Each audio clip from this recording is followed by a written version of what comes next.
Well, good morning, fellow YouTubers. Randy here. Wanted to do a quick talk, have a quick discussion about hunting and hunting season, and uh, just things that you have to be aware of, and making sure that there are not any issues when you're hunting.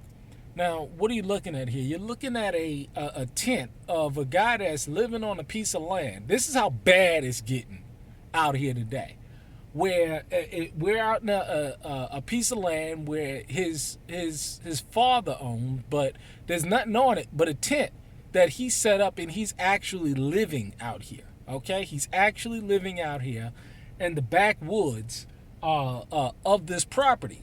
And the only reason why I wanted to come out here and see where it was is because when I looked through my rifle scope, this is probably about 500 yards from where I'm shooting, and I'm shooting in this general direction.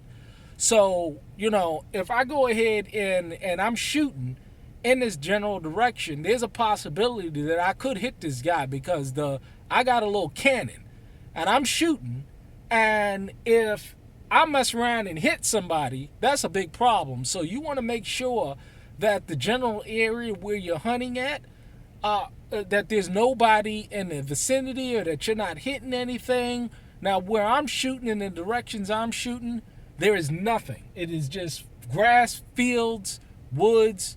No danger of hitting any homes or anything like that. But when you got some guy that's set up with a tent, and living in these back areas, I'm shooting projectiles that can reach this far.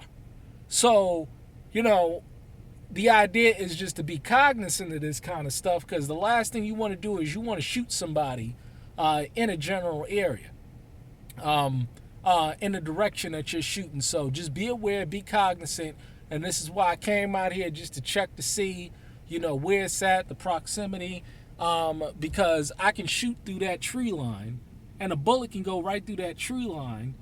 If possible, I mean, and most likely it'll hit trees and stuff, because I'm taking down deer within the 300-yard range. So I'm not even on my prey when I'm shooting at them. But at the same time, a bullet can keep on traveling until it hits some trees, or it can hit something. And I just want to make sure I'm not, hitting this guy.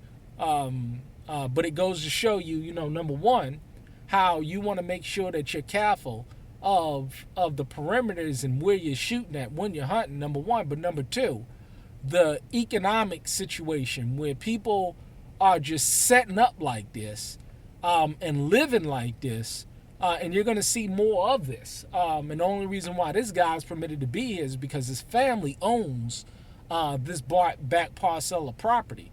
So, he's not in any trouble or anything. But you're going to see more of this. You're going to definitely see more of this, because he has no place to go. We're well aware of who he is and what family owns this land.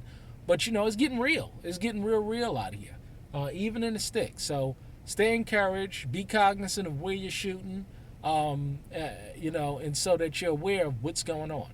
Shalom.